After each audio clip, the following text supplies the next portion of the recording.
Bismillah Rahman Rahim. Today, the chapter that we are gonna discuss is job order costing.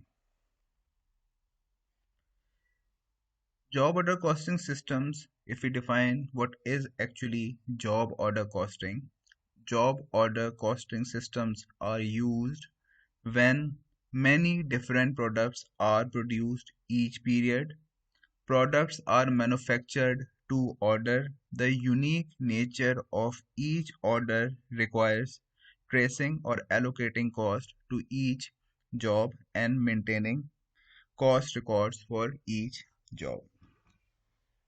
जैसे कि नाम से वाज़ेह है जॉब ऑर्डर कॉस्टिंग, ये कॉस्टिंग सिस्टम उस वक्त यूज होगा जब किसी भी ऑर्गेनाइजेशन में जो प्रोडक्ट्स प्रोड्यूस होंगी वो एक दूसरे से डिफरेंट होंगी, या ये कह लें कि नेचर ऑफ इंडस्ट्री ऐसी होगी कि कस्टमाइज्ड प्रोडक्ट एक्चुअली प्रोड्यूस होंगी, यानी कि दो प्रोडक्ट की कॉस्ट का एक दूसरे से कोई खास रिलेशनशिप नहीं है क्योंकि दोनों बिल्कुल ही डिफरेंट प्रोडक्ट्स हैं। अगर इंडस्ट्री की नेचर ऐसी है कि डिफरेंट प्रोडक्ट्स प्रोड्यूस हो रही हैं, यानी कि कस्टमाइज्ड प्रोडक्ट प्रोड्यूस हो रही है जो भी कस्टमर की रिक्वायरमेंट है, तो डेफिनेटली उसकी कॉस्टिंग भी डिफरेंट होनी चाहिए। तो ऐसी अगर इंडस्ट्री है जहाँ पे नेचर ऑफ जॉब ऐसी है कि जितनी भी प्रोडक्ट्स प्रोड्यूस हो रही हैं वो एक दूसरे से डिफरेंट हैं, तो ऐसे केस पे हम जो कॉस्टिंग सिस्टम यूज करेंगे that is job order costing. Example दे दी गई है, अगर कोई एयरक्राफ्ट मैन्युफैक्चर हो रहा है तो हर एयरक्राफ्ट दूसरे एयरक्राफ्ट से डिफरेंट होता है। अगर कोई 747 प्रोड्यूस हो रहा है तो वो 777 से डिफरेंट होगा। इवन एयरक्राफ्ट के अंदर एक ही मॉडल भी अगर प्रोड्यूस हो रहा है तो उसकी रिक्वायरमेंट्स डिफरेंट हो सकती है। फॉर एग्जांपल उसका इंटीरियर कैसा होना चाहिए, कौन सी कंपनी प्रोड्यूस कर रही है। उसके बाद हो सकता है उसके इंटीरियर में ऐसी फैसिलिटीज ऐड की हो जो प्रोडक्ट टू प्रोडक्ट वेरी कर रही हो as per the requirement of the customer. इसी तरह आपको लार्ज स्केल कंस्ट्रक्शन की बात कर रहे हैं कि एक ही कंपनी अगर दो बिल्डिंग्स कंस्ट्रक्ट कर रही है तो जाहिर बात है दोनों बिल्डिंग बिल्कुल डिफरेंट होंगी, उसको एक ही तरीके से कॉस्ट नहीं किया जा सकता। चाहे उसका एरिया सेम भी हो तो भी उसकी कॉस्टिंग बिल्कुल डिफरेंट होगी कि कौन सा मटेरियल किस प्रोपोर्शन में यूज हुआ, उसकी एलिवेशन कैसी है, उसका डिजाइन कैसा है, उसका इंटीरियर कैसा रखना है। इसका मतलब कि ऐसे केस में भी एक ही ऑर्गेनाइजेशन अगर डिफरेंट प्रोडक्ट्स प्रोड्यूस कर रही है तो उसकी कॉस्टिंग बिल्कुल डिफरेंट होगी और प्रोडक्ट्स भी एक दूसरे से बिल्कुल डिफरेंट।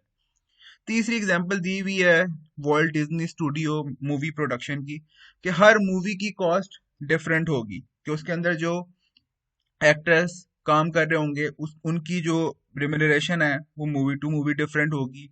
इस इसी तरह जितना क्रू काम कर रहा होगा वो डिफरेंट होगी, लोकेशन की बेसिस पे कॉस्टिंग डिफरेंट होगी, कौन सी किस लोकेशन पे जाके शूट हुई है। तो अगर तो ऐसी इंडस्ट्री में कोई कंपनी ऑपरेट कर रही है जहां पे प्रोडक्ट जो मैन्युफैक्चर हो रही है वो एक दूसरे से डिफरेंट है, या technically if I say it is a customized product, then the costing system that we will use is job order costing. अब कुछ चीजें बिल्कुल सिंपल हैं और कुछ चीजें कॉम्प्लिकेटेड हैं इसमें। सबसे पहली बात यह कि यहाँ पे आपको एक चार्ट, फ्लो चार्ट सा दिया हुआ है। जॉब 1, जॉब 2, जॉब 3 इसमें स्पेसिफाई किए गए हैं। बताया ये जा रहा है कि अगर 3 जॉब्स हैं और हम इस वक्त जॉब ऑर्डर कॉस्टिंग की बात कर रहे हैं तो हमें ये पता है कि तीनों जॉब्स बेसिकली डिफरेंट होंगी, आइडेंटिकल नहीं होंगी। इसका मतलब ये हो गया कि जो भी इससे रिलेटेड प्रोडक्ट कॉस्ट है हमें सेग्रीगेट करनी पड़ेगी to come to the job cost, पूरी जॉब की कॉस्ट में। अब जॉब की जो कॉस्ट है वो एग्जैक्टली exactly वही होगी जो प्रीवियस चैप्टर में हमने पढ़ी थी प्रोडक्ट कॉस्ट है, क्योंकि इस केस में जो भी जॉब है वही हमारे कंपनी की प्रोडक्ट है। तो बेसिकली जॉब की जो कॉस्ट है वो ये होगी उस जॉब पे कितना मटेरियल लगा, उस जॉब पे कितने लेबर आवर सर्व हुए या लेबर की कॉस्ट कितनी आई, और तीसरी उसके ऊपर नॉन कह लें कि जो आपके इनडायरेक्ट एक्सपेंसेस हैं यानी इनडायरेक्ट मटेरियल लेबर और कोई अदर एक्सपेंसेस हैं जो कि मैन्युफैक्चरिंग ओवरहेड जिसे हम बोलते हैं, वो कितने लगे, अगर इन तीनों को हम प्लस कर लें तो अगेन हम जॉब की कॉस्ट पे पहुंच जाएंगे। ये पूरे मैकेनिज्म में जो मुश्किल आसान बात है वो ये है कि जितना मटेरियल लगेगा और जितना लेबर लगेगा उसको सेग्रीगेट करना कोई मुश्किल काम नहीं है, क्योंकि इनवॉइसेस अलग होंगी, क्वांटिटीज अवेलेबल होंगी। किसी कंस्ट्रक्शन इंडस्ट्री की बात करें तो बड़ा क्लियरली कोई भी बता सकेगा डॉक्यूमेंट्स देख के कि बिल्डिंग 1 में कितने रुपए का सीमेंट लगा है, उसकी कॉस्ट क्या आई थी, ब्रिक्स कितनी लगी हैं, उसके अंदर आपकी जो बजरी है, रेत है, उसकी क्या कॉस्ट आई हुई है, और फिर उसके ऊपर जो इंजीनियर काम कर रहा है उसकी सैलरी कितनी है। ये सारी, सॉरी इंजीनियर कह रहा हूँ, लेबर काम कर रही है, उसको डेली वेज आप कितनी देते हैं। तो ये जो सारी चीजें हैं इसको सेग्रीगेट करना तो बहुत आसान है। जॉब है, जॉब की कॉस्ट अवेलेबल है, और ये डायरेक्ट मटेरियल और डायरेक्ट लेबर हम जिस जॉब पे जितना सर्व हुआ है उसको एलोकेट कर लेंगे तो हमारी प्राइम कॉस्ट एलोकेट हो जाएगी। Charge direct labour material and direct labour cost to each job as work is performed. तो जैसा मैंने आपसे कहा, यहाँ तक का जो स्टेप है वो बहुत आसान है, क्योंकि मटेरियल और लेबर हमने डेफिनेशन में पढ़ा था कि डायरेक्ट मटेरियल और डायरेक्ट लेबर ये वो होते हैं जो जॉब के अंदर या प्रोडक्ट के अंदर डायरेक्टली ट्रेसेबल होते हैं। तो अगर तो डायरेक्टली ट्रेसेबल हैं तो उसकी कॉस्ट को किसी भी जॉब में एलोकेट करना एक आसान काम होगा। मुश्किल वाले काम पे आते हैं आप, इनडायरेक्ट कॉस्ट। मैन्युफैक्चरिंग ओवरहेड एक मुश्किल काम है एलोकेट करना, और पहले हम इसके पढ़ लेते हैं।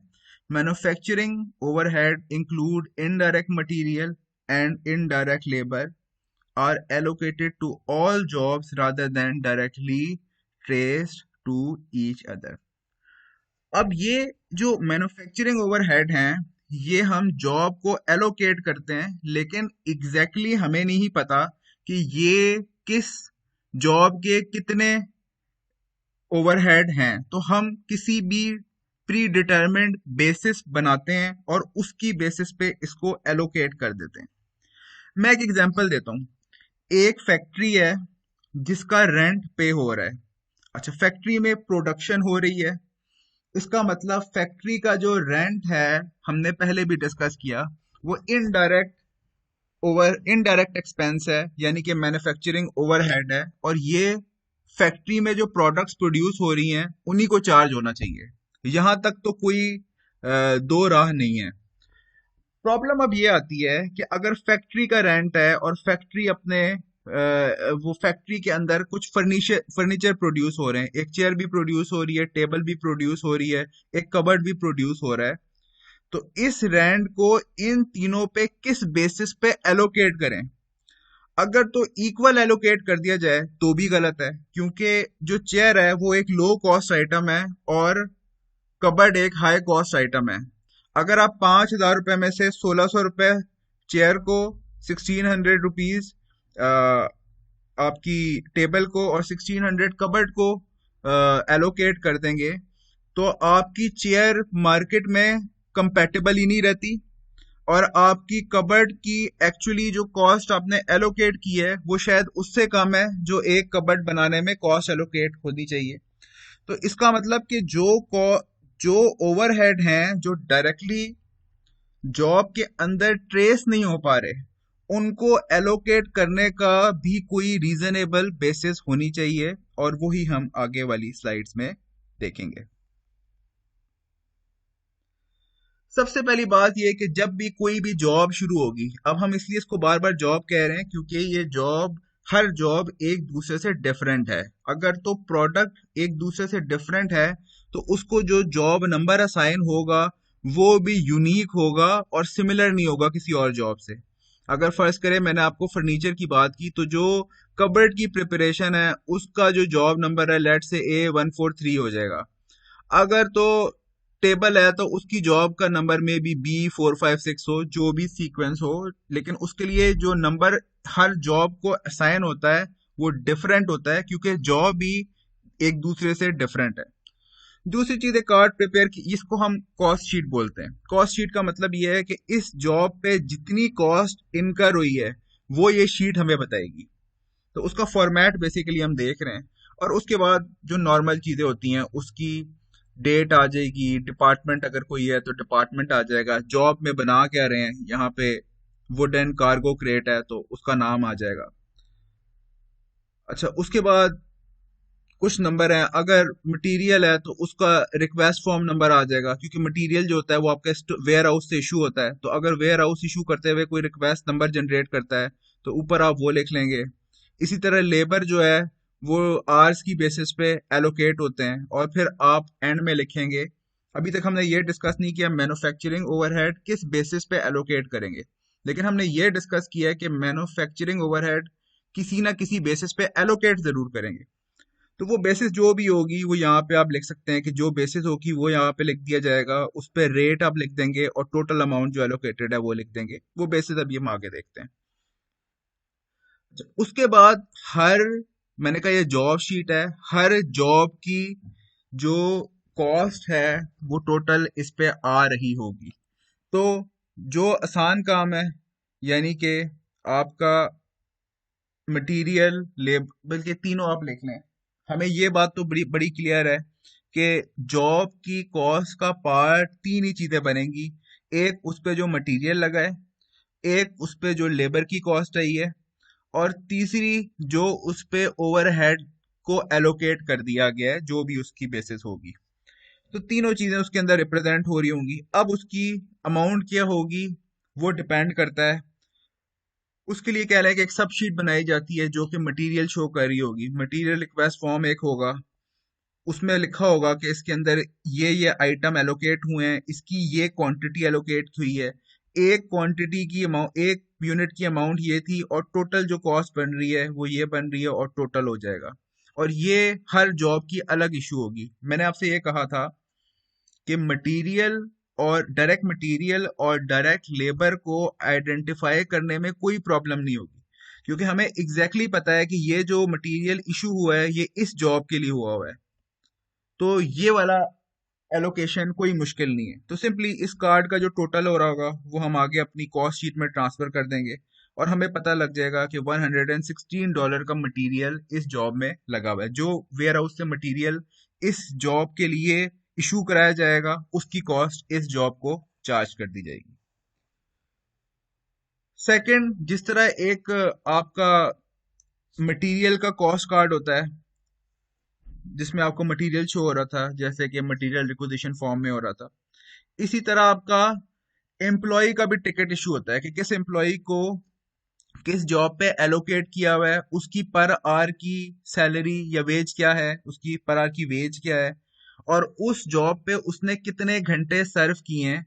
तो सिंपली उसका जो स्टार्टिंग टाइम है, एंड टाइम है, यानी कि 8 आवर उसने लगाए हैं इस केस में, उसकी पर आवर की जो वेज है उसका रेट आ जाएगा। तो $88 जो उसको पे किए गए हैं वो इस ही जॉब के अगेंस्ट किए गए हैं, तो इसकी कॉस्ट भी डायरेक्टली किसको चार्ज हो जाएगी, उसी जॉब को चार्ज हो जाएगी। एज आई सेड, यहां तक का जो काम है वो आसान था। इसलिए आसान था क्योंकि मटेरियल को डायरेक्ट मटेरियल को आइडेंटिफाई करने में कोई प्रॉब्लम नहीं थी कि किस जॉब पे कितना मटेरियल लगा। इसी तरह लेबर को आइडेंटिफाई करने में कोई प्रॉब्लम नहीं थी कि किस जॉब पे कितने लेबर लगे। काउंट किया जा सकता है, उनकी आर सर्व की कैलकुलेशन की जा सकती है मॉनिटरिंग के थ्रू। मैन्युफैक्चरिंग ओवरहेड में हमें प्रॉब्लम यह है क्योंकि ये स्पेसिफिक कॉस्ट नहीं है बल्कि कॉमन कॉस्ट है। जो मटेरियल और लेबर है ये किसी भी जॉब की स्पेसिफिक कॉस्ट है। किस जॉब पे कितना मटेरियल लग रहा है ये स्पेसिफिक है, उस पे कितने लेबर आवर सर्व हो रहे हैं ये स्पेसिफिक है। जबकि ओवरहेड कॉस्ट जो है वो सबकी मुश्तरका है, तो उसको डिवाइड करने की हमें बेसिस क्रिएट करनी है। जैसे मैंने आपको फैक्ट्री का रेंट की एग्जांपल दी कि क्योंकि फैक्ट्री का रेंट एक ही है, अब उसको जॉब में कैसे एलोकेट करना है ये एक मुश्किल मरला है। चेयर बनाने में कितनी वुड लगी कैलकुलेट किया जा सकता है, वेट की बेसिस पे कर लें, आई थिंक सबसे बेहतर हो जाएगा। आपका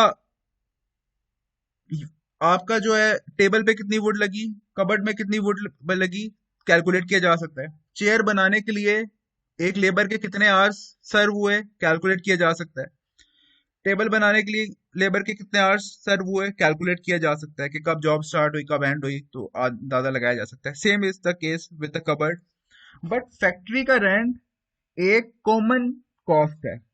अब मैं ये नहीं कह सकता इस फैक्ट्री के रेंट में जो 5,000 रेंट है उसमें से 600 रुपए रेंट जो है चेयर बनाने का है, क्योंकि अभी मैंने बेसिस डेवलप नहीं की और वो स्पेसिफिक है भी नहीं। वो एक अंदाजे की बेसिस पे तो एलोकेट किया जा सकता है, लेकिन प्रैक्टिकली उसकी कोई बेसिस ऐसी नहीं है जो वाकई कह लें कि रियलिस्टिक होंगे। तो इस कॉस्ट को अल्टीमेटली अकाउंटेंट्स ने एलोकेट तो करना है, तो एलोकेट करने के लिए फिर वो कोई बेसिस डेवलप करेंगे।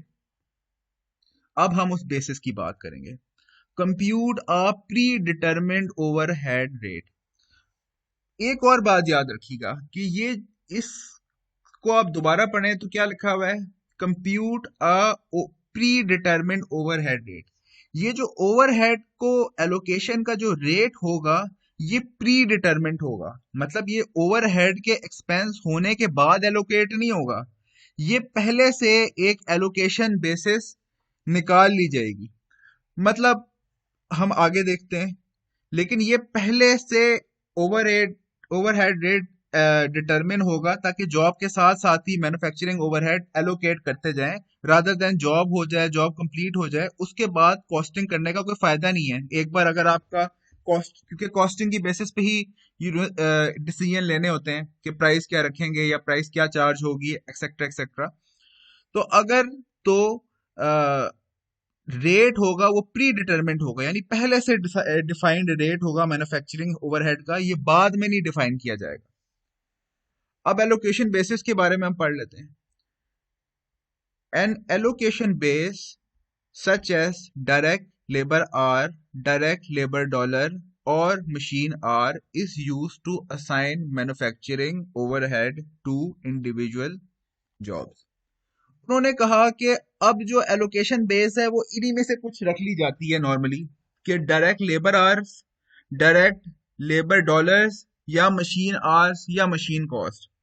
कहने का मतलब ये है कि अगर एक महीने में टोटल जो है 100 लेबर आवर सर्व हुए हैं और उसमें से 2 आवर चेयर को बनाने के लिए खर्च हुए हैं या उसमें एलोकेट हुए हैं, तो हम सिंपली रेंट कैसे, रेंट की बेसिस अगर हमारे लेबर आ रहे हैं तो रेंट को हम अपोर्शन कैसे कर देंगे, जो भी रेंट है let say 5,000 multiply by labour hour serve on the product divided by total labour hour. तो इस बार हमने बेसिस ये बनाई है कि हम इक्वली नहीं एलोकेट करेंगे, बल्कि जो लेबर आ रहा है उसकी बेसिस पे जो भी ओवरहेड है जो कि मैन्युफैक्चरिंग ओवरहेड है उसको एलोकेट कर देते हैं। ये बेसिस कोई भी हो सकती है, ये डायरेक्ट लेबर डॉलर्स भी हो सकते हैं, टोटल जो लेबर की कॉस्ट आई है उसका प्रोपोर्शनेट जितना उस जॉब पे लगा हुआ है उसको एलोकेट कर देते हैं, या टोटल मशीन आवर्स जितने सर्व हुए हैं उसमें से उस जॉब पे जितने मशीन आवर्स लगे हुए हैं उसको एलोकेट कर देते हैं। अब ये जो बेसिस है ये मैनेजमेंट डिफाइन करेगी और मैनेजमेंट अपनी एक्सपर्टीज को यूज करते हुए कोई बेसिस बनाएगी। For the examination purpose basis आपको दी हुई होगी या क्वेश्चन ऐसा दिया हुआ होगा जिसके अंदर बेसिस बहुत ही कह लें कि ऑब्वियस होगी कि यही इसकी बेसिस है। When we use allocation base because, sorry, we use an allocation base because, अब वो ये बता रहा है कि एलोकेशन बेसिस यूज क्यों कर रहे हैं, आखिर इसकी जरूरत क्या पड़ी है। इट इज इम्पॉसिबल और difficult to trace overhead cost to a particular job. जैसा मैंने आपसे अर्ज किया पहले कि ओवरहेड को एक पर्टिकुलर जॉब में ट्रेस करना पॉसिबल नहीं है, तो हमें कोई एस्टिमेट या बेसिस बनानी पड़ेगी कि किसी तरह ओवरहेड कॉस्ट को इंडिविजुअल जॉब को एलोकेट कर दिया जाए। Manufacturing overhead consist of different item ranging from the grease used in machine to production manager salary. अब मैन्युफैक्चरिंग ओवरहेड में डिफरेंट आइटम होते हैं और उन सबको कह लें कि एक ही जॉब में या उसकी एलोकेशन बेसिस को अलग अलग फाइंड करना मुश्किल होता है, तो इसलिए हम ओवरऑल प्री डिटरमिन्ड बेसिस बना लेते हैं. Many type of manufacturing costs are fixed even though output fluctuates during the period. फिर तीसरा मसला ये है कि जो मैन्युफैक्चरिंग ओवरहेड होते हैं ये काफी सारे फिक्स्ड इन नेचर होते हैं. तो इसको हम कोई जॉब की बेसिस पे इसलिए नहीं सेग्रीगेट कर सकते. वेरिएबल हो तो हमें पता चल जाए कि कौन सी एक्टिविटी की वजह से बढ़े हैं. अगर फिक्स्ड इन नेचर है तो एक्टिविटी से तो उसको लिंक नहीं किया जा सकता. जैसे मैंने आपको अभी फैक्ट्री के रेंट की एग्जांपल दी. फैक्ट्री का रेंट जो है वो फिक्स्ड इन नेचर है कि आप उधर कोई काम करें या ना करें, फैक्ट्री का रेंट आपको पे करना ही करना है. तो इस वजह से उसकी जो एलोकेशन बेसिस होती है वो अंदाजे की बेसिस पे होती है, और वो शायद हर पीरियड टू हर पीरियड उसकी एलोकेशन का प्री डिटरमिन रेट भी डिफरेंट होगा, क्योंकि जितना आप वहां पे काम करना चाहेंगे उतनी ही पर यूनिट कॉस्ट उसकी कम होगी. तो इसलिए प्री डिटरमिन रेट भी पीरियड टू पीरियड शायद चेंज होता रहे. बेसिस एक ही रह सकती है लेकिन रेट जो एलोकेटेड है वो डिफरेंट हो जाएगा. अब pre determined overhead rate calculate करने का फॉर्मूला क्या होगा? The predetermined overhead rate used to apply overhead to job is determined before the period begins. जैसे मैंने आपसे कहा कि ये रेट पीरियड खत्म होने के बाद नहीं एलोकेट किया जाता, बल्कि पीरियड शुरू होने से पहले ही एलोकेट कर दिया जाता है अंदाजे की बेसिस पे. जैसे मैंने आपसे कहा लेबर आवर की बेसिस पे किया जाए, तो हमने पहले से ही अंदाजा लगा लिया कि इस महीने हमारे पास 100 लोग काम कर रहे हैं. एक बंदा एक दिन में 8 घंटे काम करता है. तो हमारे पास जो महीने के अंदर ये महीने के अंदर जो या महीने छोड़े, आप डेज की बात कर लेते हैं, एग्जांपल इजी हो जाएगी. एक दिन के अंदर जो एक हमारे पास नंबर ऑफ आवर्स अवेलेबल है वो 8000 है, सॉरी 800 है. 100 लेबर हैं और 8 आवर्स काम करते हैं, तो 800 है. तो हमने ये कहा हुआ है कि जिस जॉब पे जितने घंटे लगेंगे उस हिसाब से हम फैक्ट्री का जो पर डे रेंट है वो एलोकेट कर देंगे. तो अगर किसी जॉब पे 100 घंटे लगे हैं तो उसको हम 100 डिवाइडेड बाय 800 करेंगे और multiply by the days rent कर देंगे. तो प्री डिटरमिन रेट कोई भी हो सकता है, उसको पहले से निकालेंगे एस्टिमेशन की बेसिस पे, बाद में नहीं चार्ज कर सकते, क्योंकि बाद में तो पीरियड ही क्लोज हो जाए. हो सकता है चीजें हैंड ओवर हो गई हो जॉब में, तो बाद में चार्ज करने का कोई फायदा नहीं है. Predetermined overhead rate is equal to estimated total manufacturing overhead cost for the coming period divided by estimated total unit in the allocation base for the coming period. मतलब बात क्या होगी कि प्री डिटरमिन रेट क्या होगा, जो आप manufacturing overhead coming period में एक्सपेक्ट कर रहे हैं. यानी कि आपका जो मैन्युफैक्चरिंग ओवरहेड है अगर 10,000 है और आपका बेसिस लेबर आवर है, और आप एक्सपेक्ट कर रहे हैं कि इस महीने में लेबर आवर जो है 1000 होगी, तो 10,000 को आप 1000 से डिवाइड करें. अब जिस जॉब पे 1 घंटा लेबर का इस्तेमाल होगा उस जॉब को आप 10 रुपए मैन्युफैक्चरिंग ओवरहेड भी एलोकेट कर देंगे, ऐड कर देंगे, क्योंकि आपकी बेसिस क्या है? Labour hours. Ideally, the allocation base is a cost driver that cause overhead. यहाँ पे बात ये हुई है कि आइडियल तो ये है कि हम उसका एलोकेशन बेस वही रखें जिसकी वजह से वो ओवरहेड जनरेट हुआ है. लेकिन सम टाइम हमारे पास बेसिस नहीं मिल रही होती, तो हम जो है उसको अंदाजे पे कर रहे होते हैं. अगर तो कोई ओवरहेड लेबर आवर्स की वजह से ही जनरेट हुआ है तो उसकी बेसिस लेबर आवर ही होनी चाहिए. अगर कोई ओवरहेड मशीन आवर्स की वजह से जनरेट हुआ है तो उसकी बेसिस मशीन आवर ही होनी चाहिए. लेकिन कुछ ऐसे कॉस्ट होती हैं जिसकी बेसिस डिटरमिन करना पॉसिबल नहीं हो रहा होता. जैसे आपका फैक्ट्री का रेंट है, तो इसको भी हम फिर मशीन आर और या लेबर आर की बेसिस पे एलोकेट कर देते हैं.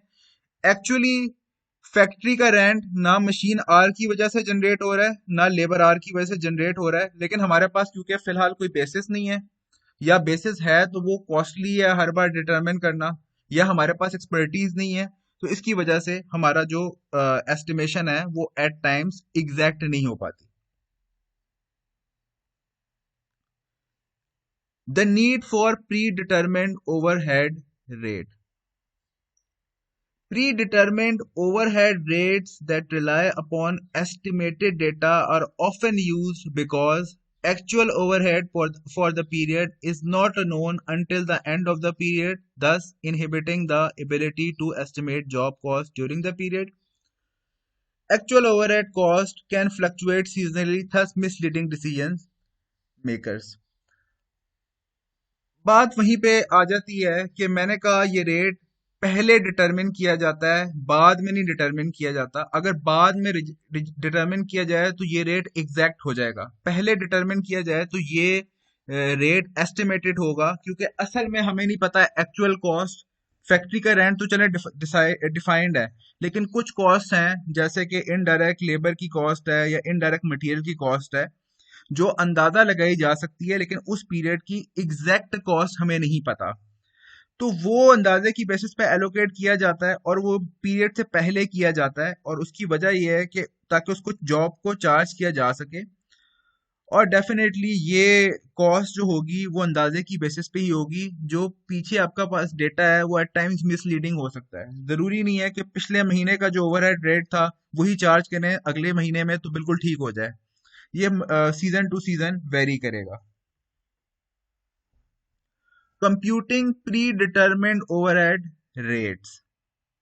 The pre determined overhead rate is computed before the period begins using a four step process। अब हमने देखा बेसिस हमें पता लग गई है, अब हम प्री डिटरमिन्ड ओवरहेड रेट को बेसिकली डिटरमिन कर रहे हैं, और इसको डिटरमिन उसी रिग्रेशन की इक्वेशन से y is equal to a plus b x से कर सकते हैं। इस केस में ये हमारी टोटल कॉस्ट नहीं है जिससे हमने मिक्स कॉस्ट में पढ़ा था। इस केस में ये टोटल मैन्युफैक्चरिंग ओवरहेड है। हमने कहा मैन्युफैक्चरिंग ओवरहेड यानी कि इनडायरेक्ट कॉस्ट भी दो तरीके की हो सकती है, एक वो जो फिक्स्ड इन नेचर है, एक वो जो वेरिएबल इन नेचर है। जैसे फैक्ट्री का रेंट है, ये फिक्स्ड इन नेचर है। क्यों? क्योंकि फैक्ट्री का रेंट चाहे एक्टिविटी हो या एक्टिविटी ना हो ये फिक्स्ड है। इसी तरह इनडायरेक्ट लेबर जो है वो इनडायरेक्ट लेबर हो सकता है वो वेरिएबल इन नेचर हो सकता है आपने सिक्योरिटी गार्ड जो हायर किया हो वो पर आवर के हिसाब से पैसे लेता हो। इसी तरह इनडायरेक्ट मटेरियल जो लगता है वो वेरिएबल इन नेचर है, या आपकी इलेक्ट्रिसिटी कॉस्ट जो है पूरे वेयर हाउस की वो वेरिएबल इन नेचर है, क्योंकि जितनी ज्यादा बिजली इस्तेमाल होगी उतने ज्यादा बिल आएगा। लेकिन पूरे वेयर हाउस की इलेक्ट्रिसिटी कॉस्ट क्योंकि एक ही है तो वो डायरेक्ट नहीं, वो आप कॉस्ट को प्रोडक्ट को चार्ज नहीं कर सकते। आपको पता नहीं है किस प्रोडक्ट की वजह से कितनी बिजली यूज हो रही है। तो इसी इक्वेशन की बेसिस पे हम pre determined overhead rate allocate करेंगे। 4 स्टेप प्रोसेस होगा। Number 1, estimate the total amount of the allocated base, the denominator, that will be required for the period's estimated level of production। सबसे पहले तो आप ये डिटरमिन करेंगे कि आपकी एलोकेशन बेस क्या है और वो कितनी होगी। मतलब पहला स्टेप ये है कि हम एलोकेशन बेस निकालें, यानी कि अगर मेरा एलोकेशन बेस अज्यूम करते हैं लेबर आर है, तो सबसे पहले मैं ये एस्टिमेट करूंगा कि अगले महीने के अंदर टोटल लेबर आर जो हमारी फैक्ट्री में कंज्यूम होंगे वो है कितने। और ये इररिस्पेक्टिव ऑफ द जॉब है, मैं बस टोटल नंबर निकालूंगा कि मेरे पास 100 लोग हैं, हर बंदा 8 घंटे काम कर सकता है दिन में अज्यूम करते हैं राउंड ऑफ करके कि महीने के अंदर 20 वर्किंग डे होते हैं, तो 8 मल्टीप्लाई बाय 100 इंटू 20 जो भी आंसर आएगा मैं निकाल लूंगा कि टोटल इतने आवर्स मेरे पास अवेलेबल हैं जो कि बेसिस है मेरी, और वो क्या है डायरेक्ट लेबर आवर अगले महीने के लिए इतने अवेलेबल है। उसके बाद सेकंड स्टेप क्या है, मैं मैन्युफैक्चरिंग ओवरहेड निकालूंगा दोनों, कि जो मैंने एलोकेट करने हैं उसमें दोनों ओवरहेड निकाल लूंगा कि फिक्स्ड ओवरहेड कितना बन रहा है और वेरिएबल ओवरहेड टोटल कितने बन रहे होंगे, और ये अंदाजे की बेसिस पे होंगे। जाहिर बात है अगर रेंट का मैं एस्टिमेट लगा रहा हूँ तो रेंटल एग्रीमेंट से लगाऊंगा, इसी तरह मटेरियल का भी पास एस्टिमेट से लगाऊंगा। एग्जैक्ट कॉस्ट नहीं, एग्जैक्ट मैं नहीं बता सकता कितना एक्सपेंस है, लेकिन अंदाजे की बेसिस पे मैं फिक्स कॉस्ट भी और इस बार हम इनडायरेक्ट कॉस्ट की बात कर रहे हैं, सिर्फ डायरेक्ट मटेरियल और डायरेक्ट लेबर इसमें शामिल नहीं है। सिर्फ और सिर्फ हम ये देख रहे हैं कि जो ओवरहेड हैं जिनको हमने एलोकेट करना है वो टोटल ओवरहेड हैं कितने, किस अमाउंट को हमने कॉस्ट को एलोकेट करना है। तो उसको हम स्प्लिट कर लेंगे फिक्स्ड और वेरिएबल में, एस्टिमेट्स की बेसिस पे ऑफ कोर्स, और फिर उसके बाद रिग्रेशन इक्वेशन बना देंगे। फॉर एग्जांपल मुझे ये पता लगा कि इस महीने जो ओवरहेड मैंने एलोकेट करना है उनमें से वो 50,000 रुपए के हैं, उनमें से 15,000 फिक्स्ड हैं, तो एक इक्वेशन बना लूंगा, और 35,000 जो हैं वो वेरिएबल हैं। अब ये जो 35,000 वेरिएबल है ना, इसको डेफिनेटली मैं टोटल नंबर ऑफ, उसके बाद इस इक्वेशन की बेसिस पे वेरिएबल है तो उसको टोटल नंबर ऑफ जो आपके कह लें कि एलोकेशन बेसिस हैं इससे डिवाइड कर लूंगा, तो ये मेरी इक्वेशन बन जाएगी। Compute the pre determined overhead rate. आगे वो देखते हैं एग्जांपल, तो आपको ज्यादा क्लियर हो जाएगा। Pierco estimate that it will require 160,000 direct labor hour to meet the coming period's estimated production level. पहला स्टेप क्या था कि हमने एलोकेशन बेसिस जो भी है उसकी टोटल कह लें यूनिट्स निकालने हैं कि कमिंग पीरियड में कितने होंगे। यहाँ पे मेरी एलोकेशन बेसिस क्योंकि डायरेक्ट लेबर आ रहा है, तो पियरको ने एस्टिमेट किया कि कमिंग मंथ में या कमिंग पीरियड में 160,000 लेबर आवर जो हैं एक्चुअली कंपनी प्रोडक्शन में यूज करेगी। ये सिर्फ और सिर्फ एस्टिमेशन के लिए आपको दिया हुआ है, इसका मैन्युफैक्चरिंग ओवरहेड से डायरेक्ट ताल्लुक नहीं है, बल्कि ये आपकी एलोकेशन बेसिस है। उसके बाद आपको और इंफॉर्मेशन कुछ दी उसने। In addition the company estimates total fixed manufacturing cost 200,000 and variable manufacturing overhead cost per direct labor hour $2.75, और फिर आप इसको रिग्रेशन इक्वेशन में सॉल्व कर देंगे। अच्छा, अब आप रिग्रेशन इक्वेशन से आपको उसने डेटा दे दिया है कि फिक्स्ड ओवरहेड 200,000 के हैं और जो वेरिएबल मैन्युफैक्चरिंग ओवरहेड हैं वो $2.75 पर लेबर आवर है। लेबर आवर आपके एस्टिमेटेड आपको पता है। सबसे पहले तो आप ये निकालेंगे कि टोटल जो आपके ओवरहेड है जो कि फिक्स्ड और वेरिएबल का सम है वो अगले महीने में एक्सपेक्टेड कितना है। तो एक बार आपने जब टोटल निकाल लिया इसी इक्वेशन से, फिक्स कर लिया plus variable into number of hours, और ये कौन से आ रहे हैं, जो भी एलोकेशन बेसिस है। अगर यहाँ पे एलोकेशन बेसिस मशीन आर होती तो फिर हम मशीन आर यूज होते, या ये कह लें कि इसमें डायरेक्ट लेबर आर भी दिए होते और मशीन आर भी दिए होते, और क्वेश्चन में रिक्वायर किया होता कि आप मशीन आर यूज करें, तो हम इधर मशीन आर यूज करते। इस केस में क्योंकि लेबर आर यूज करने हैं तो हमने लेबर आर यूज किया। हमने सबसे पहले टोटल मैन्युफैक्चरिंग ओवरहेड निकाल लिए जिसको हमने अगले महीने में एलोकेट करना है। टोटल ओवरहेड निकाल लिए। किसी क्वेश्चन में अगर आपको टोटल मैन्युफैक्चरिंग ओवरहेड दिए हुए हो तो इस प्रोसेस को करने की जरूरत ही नहीं है।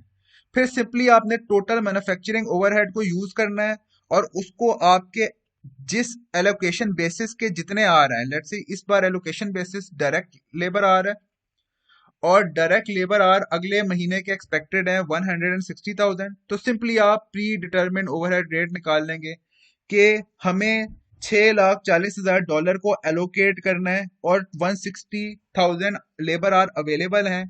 तो जिस जॉब पे भी एक लेबर आर लगेगा उस पे जो हम मैन्युफैक्चरिंग ओवरहेड फर्दर चार्ज करेंगे वो $4 पर लेबर आर है, यानी कि उस पे $4 हर लेबर आर के अगेंस्ट मैन्युफैक्चरिंग ओवरहेड चार्ज हो जाएगा। ये प्री डिटरमिन्ड ओवरहेड रेट हमने निकाल लिए। आई अगेन रिपीट, इस पूरे प्रोसेस की जरूरत तब है अगर आपको टोटल मैन्युफैक्चरिंग ओवरहेड ना पता हो।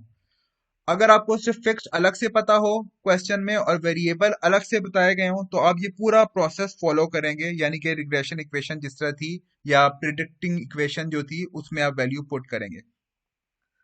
अगर आपको क्वेश्चन के अंदर ही ये 640,000 के टोटल मैन्युफैक्चरिंग ओवरहेड के अमाउंट बता दी जाए तो फिर आपको ये सारा प्रोसेस करने की जरूरत नहीं है। फिर आपने सिंपल टोटल मैन्युफैक्चरिंग ओवरहेड की अमाउंट लेनी है और आपकी जो भी एलोकेशन बेसिस है उसकी जो भी एस्टिमेटेड एक्टिविटी लेवल है उससे इसको डिवाइड करना है और आपकी पर यूनिट एक्टिविटी लेवल का डिटरमिन रेट निकल आएगा। Once you have determine rate आप इसको कॉस्ट में चार्ज कर सकते हैं। अब ये हम उसी कॉस्ट शीट पे वापस आ गए जो आपने पहले देखी थी। यहाँ पे हमने प्री डिटरमिन्ड ओवरहेड रेट क्या निकाला है, $4 पर लेबर आवर। ठीक है, यहाँ पे हमें पता है कि लेबर आवर इस जॉब पे कंज्यूम कितने हुए हैं, 8 आवर। तो 8 × 4 32 के मैन्युफैक्चरिंग ओवरहेड मैं अब इस जॉब को चार्ज कर दूंगा जिसकी कॉस्ट शीट मैं प्रिपेयर कर रहा था। और अब मुझे इस जॉब की टोटल कॉस्ट पता लग गई है। टोटल कॉस्ट क्या है, $116 का मटेरियल इस पे लगा हुआ है, $88 का लेबर इस पे यूज हुआ हुआ है और $32 का मैन्युफैक्चरिंग ओवरहेड इसको एलोकेट हुआ हुआ है। एग्जैक्ट तो हमें नहीं पता था लेकिन एलोकेट हुआ हुआ है। अगर आप इसको आप टोटल कर लेंगे तो आपकी तीनों को प्लस कर लेंगे तो आप नीचे इससे नीचे वाली जगह पे टोटल कॉस्ट लिख सकते हैं। और यहाँ पे आपको नंबर ऑफ यूनिट्स प्रोड्यूस भी इस जॉब के बताए हुए हैं। अगर तो एक है तो फिर सेम ही रह जाएगा, 2 यूनिट है टोटल करके उसको 2 से डिवाइड करेंगे तो पर यूनिट कॉस्ट भी डिटरमिन हो जाएगी। ये आप देख सकते हैं, इनको सिंपली टोटल करना है तो आपकी टोटल कॉस्ट कैलकुलेट हो गई है और उसके बाद आपने नंबर ऑफ यूनिट से डिवाइड किया तो इस जॉब के हर आइटम की यूनिट कॉस्ट भी डिटरमिन हो गई है। फर्ज करें ये जॉब 2 वुडन कार्गो क्रेट बनाने की थी, तो आपको ये भी पता है कि टोटल जॉब की कॉस्ट कितनी आई है और आपको ये भी पता है कि पर यूनिट कॉस्ट कितनी है। आई होप यहां तक बातें क्लियर होंगी। अब एक क्विक चेक हम क्वेश्चन कर लेते हैं।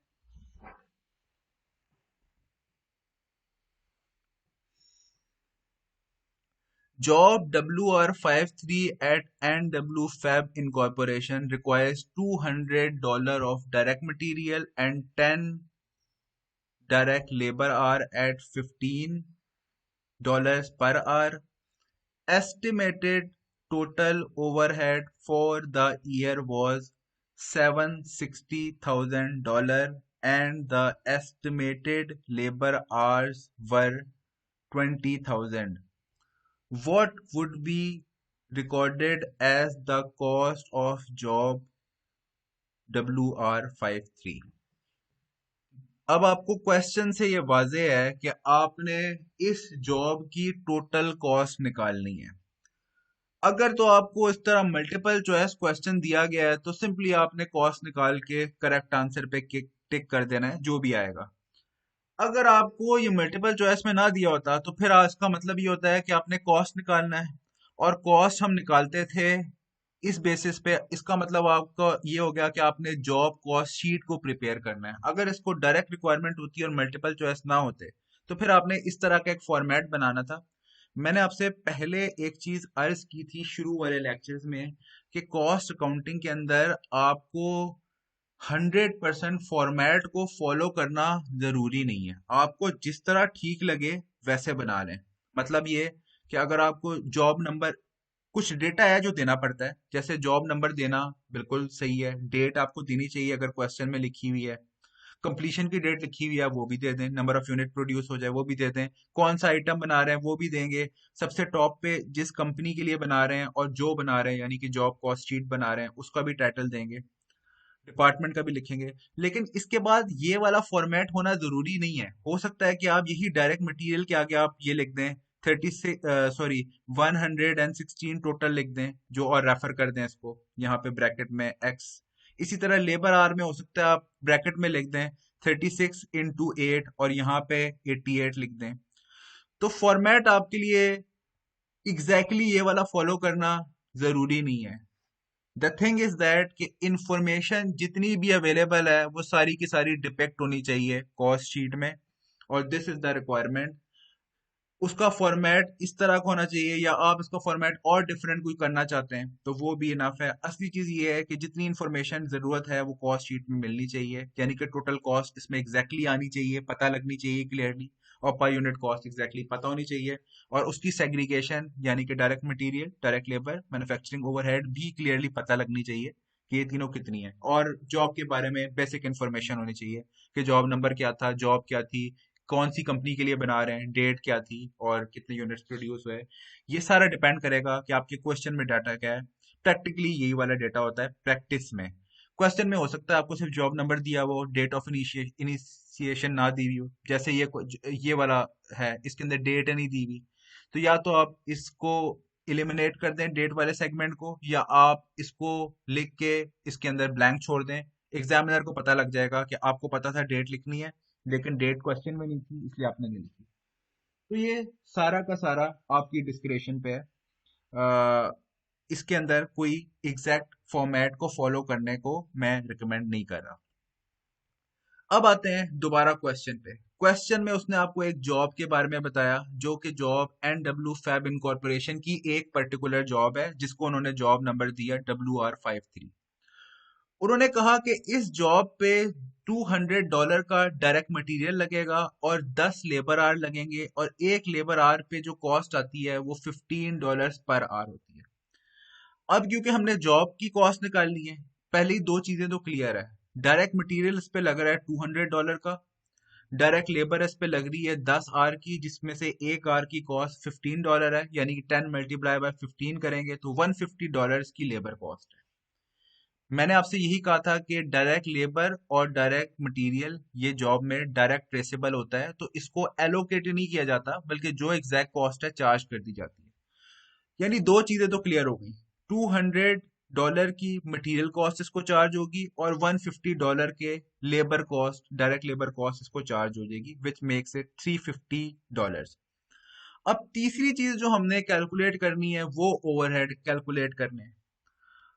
उसने कहा कि इस कंपनी के जो टोटल ओवरहेड है, जॉब की बात नहीं कर रहा, टोटल ओवरहेड जो पूरे साल के हैं वो $760,000 हैं, और टोटल जो लेबर आवर जो इस कंपनी के साल के बनते हैं वो 20,000 आवर्स हैं, और आपने इसकी कॉस्ट कैलकुलेट करके बतानी है। अब जाहिरी बात है कि इसके अंदर बेसिस को मालूम करना हमारे लिए मुश्किल नहीं है, क्वेश्चन में डेटा ही लेबर आवर का दिया हुआ है। तो इस केस में ओवरहेड को एलोकेट करने की बेसिस जो अवेलेबल है वो हमारे पास लेबर आवर्स ही है। मैंने आपको एक और बात अभी थोड़ी देर पहले बताई थी कि अगर टोटल ओवरहेड पहले से ही दिए हो तो हमें जो है वो 4 स्टेप प्रोसेस करने की जरूरत ही नहीं है। टोटल ओवरहेड हमारे पास है $760,000। इसका प्री डिटरमिन्ड ओवरहेड रेट कैसे निकालेंगे? $760,000 जो कि टोटल ओवरहेड कॉस्ट है, इसको हम डिवाइड कर देंगे एलोकेशन बेसिस की एक्टिविटी से, जो कि 20,000 है। तो 760,000 को अगर 20,000 से मैं डिवाइड कर दूं तो आई थिंक मेरा आंसर आएगा 38। तो हमारी आंसर क्या निकला? $38 पर लेबर आवर। इस जॉब में हमें पहले से पता है कि 10 लेबर आवर इस्तेमाल हुए हैं, तो इस जॉब को हम जो मैन्युफैक्चरिंग ओवरहेड एलोकेट करेंगे वो $38 मल्टीप्लाई बाय 10 हो जाएगा, यानी कि 380 हो जाएंगे।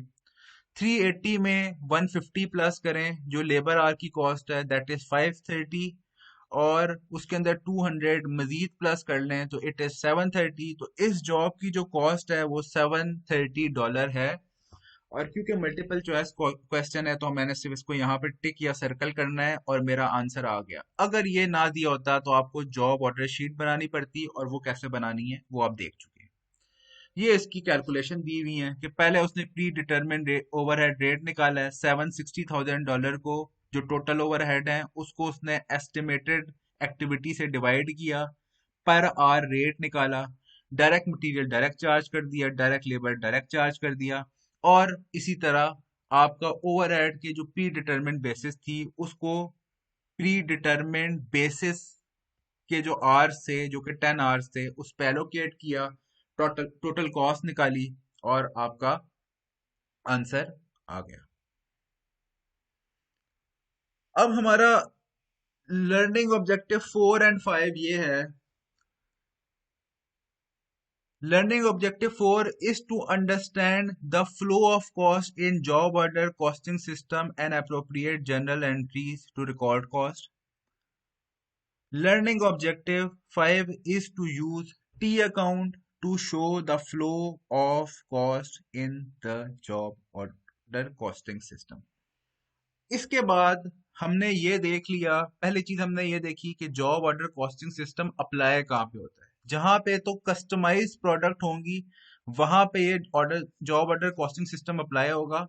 अगर तो प्रोडक्ट आइडेंटिकल हो और स्टैंडर्डाइज्ड हो वहां पे ये अप्लाई नहीं होगा, क्योंकि यहाँ पे ये सिर्फ तब अप्लाई होगा जब एक जॉब दूसरे जॉब से बिल्कुल डिफरेंट होगी. फिर दूसरी चीज हमने ये देखी कि हमने जॉब की कॉस्ट को एलोकेट कैसे करना है. तो एलोकेशन की बेसिस हमने देखी, फिर हमने जॉब की कॉस्ट निकाली, जॉब ऑर्डर कॉस्ट शीट कैसे बनाई जाती है वो हमने देखा. अब हम उससे एक और आगे जा रहे हैं. अब हम थोड़ी सी जनरल एंट्री सीखने लगे हैं. हमें ये भी पता लगना चाहिए कि जनरल एंट्री का फ्लो कैसे होता है. पहली रिकॉर्डिंग से लेके आप जो इनकम स्टेटमेंट में cost of goods sold charge करते हैं, क्योंकि अल्टीमेटली जॉब की कॉस्ट भी तो कॉस्ट ऑफ गुड्स सोल्ड का ही पार्ट बनेगी. ओवरऑल कॉस्ट तो ऑर्गेनाइजेशन की है ना. तो फाइनेंशियल अकाउंटिंग की जब बात करेंगे, आगे जाके फाइनेंशियल अकाउंटिंग के रिकॉर्ड्स भी बनने हैं, तो उसके लिए फ्लो तो यही है कि जो कॉस्ट होगी वो अल्टीमेटली हिट होनी चाहिए आपकी इनकम स्टेटमेंट में. तो वो सारा फ्लो देखेंगे कि कैसे कैसे फ्लो होता चला जाता है. कुछ की टर्म्स यही है. रॉ मटेरियल आपको खुद पता है कि ये वो मटेरियल है जो डायरेक्टली ट्रेसेबल होता है. वर्क इन प्रोसेस वो यूनिट्स होते हैं जो पार्शियली कंप्लीट होते हैं, ना तो वो रॉ मटेरियल है ना वो फिनिश गुड्स है. चाहे वो दरमियान में किसी भी फॉर्म में हो, उसकी स्टेज ऑफ कंप्लीशन जो भी हो, चाहे वो 20% कंप्लीट हो चाहे वो 95% कंप्लीट हो, वो वर्क इन प्रोसेस में ही क्लासिफाई होता है. जब तक वो फिनिश नहीं होता, यानी फिनिश्ड होता है अवेलेबल टू सेल और अवेलेबल फॉर कंजम्पशन, जो भी आप उसकी डेफिनेशन दे लें, बिल्कुल फिनिश फॉर्म में. अल्टीमेटली जब फिनिश गुड सेल हो जाता है ना, तो उसकी प्राइस, उसकी सॉरी जो कॉस्ट फिनिश गुड्स के आइटम की कॉस्ट होती है, वो हम कॉस्ट ऑफ गुड्स मैन्युफैक्चर्ड में चार्ज कर देते हैं, जो ultimately cost of goods sold में हो जाती है जब उसकी आगे एलोकेशन करते हैं हम इनकम स्टेटमेंट में. अब अगर हम कॉस्ट का फ्लो देखें तो कॉस्ट का फ्लो एग्जैक्टली इस तरह होता है. रॉ मटेरियल होगा, फिर जब वो एलोकेट होगा, उस पर काम शुरू होगा, तो वर्क इन प्रोसेस में वो ट्रांसफर हो जाएगा. तो उसकी रॉ मटेरियल से कॉस्ट निकाल के पहले हम मटेरियल परचेज करेंगे और उसकी कॉस्ट चार्ज करेंगे रॉ मटेरियल को, क्योंकि अभी वो रॉ मटेरियल है. फिर जैसे ही उस पर काम शुरू होगा, यानी उस पर जो मैन्युफैक्चर कन्वर्जन का जो प्रोसेस है स्टार्ट होगा, रॉ मटेरियल को हम खत्म कर देंगे, क्योंकि अब रॉ मटेरियल नहीं रहा हमारे पास. अब हम उसको एलोकेट कर देंगे वर्क इन प्रोसेस को, क्योंकि अब वो रॉ मटेरियल रॉ की फॉर्म में है ही नहीं, तो उसके अकाउंट से निकालना पड़ेगा और वर्क इन प्रोसेस को चार्ज करना पड़ेगा. वर्क इन प्रोसेस यानी कि कन्वर्जन का जब मैकेनिज्म स्टार्ट होगा, तो वो खुद ब खुद नहीं हो जाएगा. उसके ऊपर कुछ लेबर के आवर्स लगेंगे और मैन्युफैक्चरिंग ओवरहेड लगेंगे, जिसके अंदर मशीन के आवर्स भी हो सकते हैं, इनडायरेक्ट मटेरियल भी हो सकता है. तभी जाके वर्क इन प्रोसेस, ये जैसे जैसे होता चला जाएगा, ये कॉस्ट हम WIP को चार्ज करते जाएंगे. और जब जाके ये बिल्कुल मैन्युफैक्चर हो जाएगा और फिनिश गुड में कन्वर्ट हो जाएगा, फिर हम WIP का जो लेजर अकाउंट होगा इसको फिर से खत्म कर देंगे, यानी कि इसको जीरो करेंगे, और सारी की सारी जो कॉस्ट है उसको आप चार्ज कर देंगे फिनिश गुड्स को. और अल्टीमेटली फिनिश गुड्स जब सेल के लिए सेल हो जाएंगे, तो वो भी हम खत्म कर देंगे उसके लेजर अकाउंट का बैलेंस, और वो हम चार्ज कर देंगे कॉस्ट ऑफ गुड्स सोल्ड को. और कॉस्ट ऑफ गुड्स सोल्ड आपको खुद पता है इनकम स्टेटमेंट में रेवेन्यू से माइनस होता है और आपका ग्रॉस प्रॉफिट निकलता है.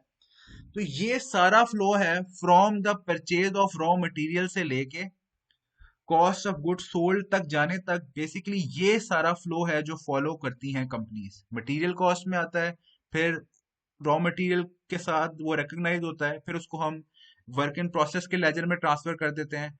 उसके अंदर लेबर कॉस्ट और मैन्युफैक्चरिंग ओवरहेड भी इसको वर्क इन प्रोसेस को ट्रांसफर करते हैं. उसके बाद उसको फिनिश गुड्स में ट्रांसफर कर देते हैं, और अल्टीमेटली जब वो सेल होते हैं तो वो फिनिश गुड्स से भी निकल जाते हैं और cost of goods sold statement में चले जाते हैं. पीरियड कॉस्ट एग्जैक्टली वैसे ही है जैसे हमने पहले डिस्कस किया था कि पीरियड कॉस्ट का इस प्रोसेस से कोई ताल्लुक नहीं है। Period cost directly gross profit के बाद इनकम स्टेटमेंट से माइनस हो जाती है। ये कॉस्ट ऑफ गुड सोल्ड का पार्ट नहीं है क्योंकि ये प्रोडक्ट की कॉस्ट का पार्ट नहीं है, बल्कि डायरेक्टली एक बार ग्रॉस प्रॉफिट निकल आया तो उसमें डायरेक्टली हम selling and administrative expenses minus कर देते हैं to come to a figure of net profit. अब टी अकाउंट्स देख लेते हैं, इसके अंदर टी अकाउंट्स बताए गए हैं। फ्लो आप देख लें। सबसे पहले जब रॉ मटेरियल परचेज होगा तो वो यहाँ पे मटेरियल परचेज के साइड पे डेबिट हो जाएगा। एक बार वो परचेज हो गया उसके बाद जब वो WIP को ट्रांसफर होगा तो इसी को हम खत्म कर देंगे क्रेडिट एंट्री करके और ट्रांसफर कर देंगे, डेबिट करेंगे WIP को अकाउंट को। जब ये साथ क्रेडिट हो गया तो उसका बैलेंस नील हो गया होगा। इसी तरह डायरेक्ट मटेरियल में ट्रांसफर हो गया। अब एक बार ये यहाँ पे और ये जो आपके इनडायरेक्ट रॉ मटेरियल में से जो आपका डायरेक्ट मटेरियल वाला एलिमेंट होता है वो हम क्रेडिट करते हैं और डेबिट करते हैं WIP को, क्योंकि वो WIP का पार्ट बनता है। जो इनडायरेक्ट मटेरियल है वो हम मैन्युफैक्चरिंग ओवरहेड को चार्ज करते हैं और उसको उसके अकाउंट में वो ट्रांसफर हो जाता है। अब कुछ जनरल एंट्रीज देख लेते हैं और ये याद रखिएगा, दोबारा मैं रिपीट कर रहा हूँ, ये जो जनरल एंट्रीज हैं ये कॉस्ट अकाउंटिंग की जनरल एंट्रीज हैं। ये आपकी जो जनरल एंट्रीज है ये फाइनेंशियल अकाउंटिंग वाली जनरल एंट्रीज नहीं है। फाइनेंशियल अकाउंटिंग में जब आप इन्वेंट्री परचेज करते थे रॉ मटेरियल तो आपकी जो एंट्री होती थी वो होती थी इन्वेंट्री डेबिट और अकाउंट्स पेएबल क्रेडिट, अगर आपने क्रेडिट पे परचेज की हुई है। या आपकी दूसरी, या फिर आप एंट्री उसको इस तरह भी कर सकते थे, परचेजेस डेबिट, दोनों ऑप्शंस अवेलेबल थे दो कॉस्टिंग मेथड से। एक को हम बोलते हैं पीरियोडिक कॉस्टिंग और एक को हम बोलते हैं परपेचुअल इन्वेंट्री सिस्टम। इन दोनों की बेसिस पे किसी भी तरह एंट्री हो सकती थी। ये जो एंट्री अभी हम डिस्कस करने जा रहे हैं ये प्योरली कॉस्ट अकाउंटिंग वाली एंट्री है। क्वेश्चन पढ़ लेते हैं। On October 1, Smith corporation had $5,000 in raw material on hand. During the month, the company purchased $45,000 in raw material. यानी कि जो परचेज हुई है $45,000 की, इस लेजर का ओपनिंग बैलेंस $5,000 का पहले से पड़ा हुआ है और 45,000 की परचेज हुई है। फिलहाल हमने 45,000 की परचेज की एंट्री चार्ज करनी है। कॉस्ट अकाउंटिंग के अंदर जब परचेज होती है तो हम उसको रॉ मटेरियल के अकाउंट में चार्ज करते हैं और पेबल और जो क्रेडिट एंट्री है वो बिल्कुल फाइनेंशियल अकाउंटिंग की तरह है। अगर तो क्रेडिट पे परचेज हुई है तो अकाउंट्स पेबल क्रेडिट हो जाएगा, अगर कैश पे परचेज हुई होती तो इधर कैश क्रेडिट हो रहा होता, अगर बैंक से परचेज हुई होती, चेक दिया होता, तो बैंक अकाउंट क्रेडिट हो जाता। डेबिट इस केस में रॉ मटेरियल का अकाउंट होगा, किस अमाउंट से, जिस अमाउंट से परचेज हुई है। उसके बाद सेकंड क्या हुआ, वही मटेरियल आगे इशू हुआ। उसने कहा ये परचेज हुई थी 1 अक्टूबर को, आप चाहें तो उससे पहले डेट भी लिख लें जो कि जनरल जनरल का पार्ट होती है। On October 3, Smith had 43,000 in raw material requisition from the store room for use in production. अब फ्लो इस तरह होता है कि ये जो रॉ मटेरियल होता है ये नॉर्मली वेयर हाउस में या स्टोर में रखा हुआ होता है। जो परचेज मैन्युफैक्चरिंग डिपार्टमेंट होता है, जो प्रोडक्शन डिपार्टमेंट होता है, जो प्रोडक्शन कर रहा होता है, उसको जितना मटेरियल चाहिए होता है वो एक रिक्वेस्ट भेजता है जिसको रिक्वेजिशन फॉर्म कहते हैं। हमने मटेरियल रिक्वेजिशन फॉर्म में वो देखा था कि उसी की बेसिस पे हमने आगे कॉस्ट चार्ज की थी कि कितना मटेरियल चाहिए। तो 3 अक्टूबर को प्रोडक्शन वालों ने वेयर हाउस को या स्टोर रूम को एक रिक्वेस्ट भेजी कि हमें $43,000 का मटेरियल चाहिए। उस मटेरियल के अंदर जो 40,000 का है वो डायरेक्ट मटेरियल है और $3,000 का इनडायरेक्ट मटेरियल है। तो मैंने आपसे कहा था कि जो डायरेक्ट मटेरियल है वो हम रॉ मटेरियल के अकाउंट से ट्रांसफर करेंगे WIP में, और जो इनडायरेक्ट मटेरियल है वो आगे ट्रांसफर होगा मैन्युफैक्चरिंग ओवरहेड के अकाउंट में। तो बेसिकली रॉ मटेरियल कितना कम हो गया, 43,000 का रॉ मटेरियल का। यहाँ पे देखिए हमारा अकाउंट डेबिट बैलेंस शो करता है, तो इसको कम करने के लिए हम क्रेडिट कर देंगे 43,000 से। और चार्ज किसको करेंगे, जो डायरेक्ट मटेरियल है वो WIP के अकाउंट को चार्ज कर देंगे, यानी वर्क इन प्रोसेस को 40,000, और जो इनडायरेक्ट मटेरियल है वो हम चार्ज करेंगे मैन्युफैक्चरिंग ओवरहेड के अकाउंट को, और अल्टीमेटली ये सारी कॉस्ट जाके आपकी कॉस्ट ऑफ गुड सोल्ड में ही ट्रांसफर होनी है। लेकिन फ्लो हम डिस्कस कर रहे हैं। अब रॉ मटेरियल से निकल गया, डब्ल्यू में आ गया, और आपकी मैन्युफैक्चरिंग ओवरहेड भी आ गए। फिलहाल अकाउंट का फ्लो इस तरह जा रहा है। अच्छा, अब मटेरियल ट्रांसफर हो गया, इसके बाद लेबर की बारी आती है। लेबर का भी जो डायरेक्ट मटेरियल कॉस्ट है वो आप चार्ज करेंगे पहले सैलरीज एंड वेजेस पेएबल में, और वो आप उसमें से जो डायरेक्ट लेबर की कॉस्ट है बाद में ट्रांसफर कर देंगे टू डब्ल्यू, और इनडायरेक्ट लेबर की जो कॉस्ट है वो आप ट्रांसफर कर देंगे टू मैन्युफैक्चरिंग ओवरहेड।